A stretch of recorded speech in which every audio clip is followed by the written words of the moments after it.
بادشاہ کے دربار میں جا نکلا نا تو کہا کہ بادشاہ یہ تخت و تاج کیا ہوتے ہیں، اس کی کوئی قیمت نہیں ہے۔ تو بادشاہ ہنس کے کہنے لگا اس فقیر کو باہر نکالو، اسے کیا پتا ہے کہ تخت و تاج کیا ہوتے ہیں، اس کی لذت کیا ہوتی ہے۔ جب خدام کھڑے ہوتے ہیں، استقبال کر رہے ہوتے ہیں، جب تخت پہ بیٹھے اور ساری رعایا نیچے بیٹھی ہوتی ہے، اس نے کہا نکالو فقیر کو، اس کو کیا پتا۔ بادشاہ ایک دن شکار کرنے گیا تو وہاں اس کا گھوڑا جو ہے وہ سرکش ہو گیا اور ایسی جگہ پہ لے گیا کہ جہاں نہ پانی تھا اور نہ کوئی اور چیز۔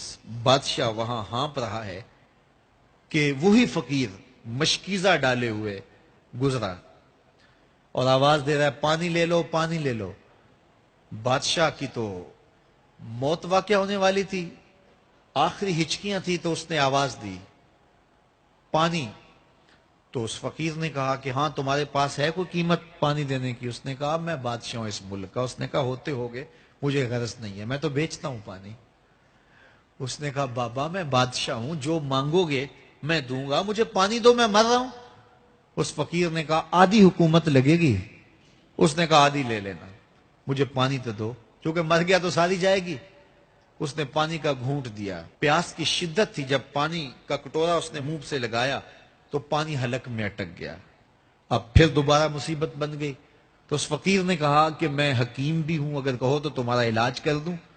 اس نے کہا ضرور کرو، لیکن اس نے کہا میں یوں ہی نہیں کروں گا، آدھی باقی حکومت بھی لگے گی، وہ بھی لکھ دو۔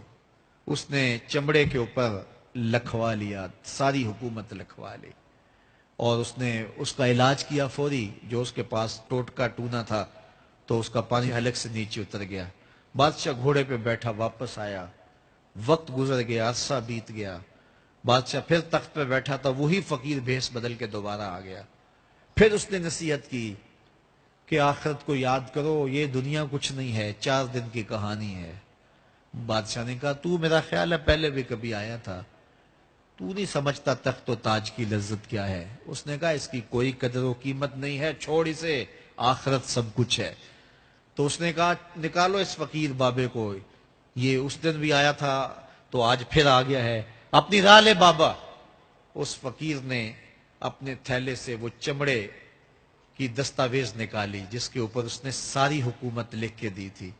اس نے کہا بادشاہ یہ ہے تیری حکومت کی قیمت، صرف 2 گھونٹ پانی، جس پر تو نازاں ہے، جس پر تجھے فخر ہے، تو قبل اس سے سورج مغرب سے طلوع ہو جائے، توبہ کا دروازہ بند ہو جائے، سانسیں اٹک کے حلق تک آ جائیں اور ہماری زندگی کا دفتر سمیٹ دیا جائے، اور پھر پچھتائیں ہائے جو چند لمحے ضائع کیے، ہائے جو زندگی برباد کی وہ کیوں برباد کی۔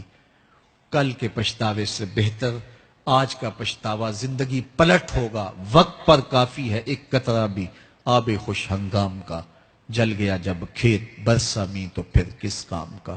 آئیے میں اور آپ اپنی زندگی کو مالک کی چوکھٹ پہ، مالک کی دہلیز پہ لے جائیں، اس کے حضور سچی توبہ کریں، رجوع لائیں، اپنے گناہوں سے معافی مانگیں، وہ کریم ایک آنسو سے سارے گناہ معاف کر دے گا۔ اپنی آخرت کی تیاری کریں، کاروبار دنیا بھی کریں، لیکن اصل ہماری زندگی آخرت کی زندگی ہے۔ صحابہ کو خندق کھودتے دیکھا تو پیار آیا تو یہی کہا اللہم ان العیش عیش الاخرہ، اے اللہ زندگی تو آخرت کی زندگی ہے، فاغفر للانصار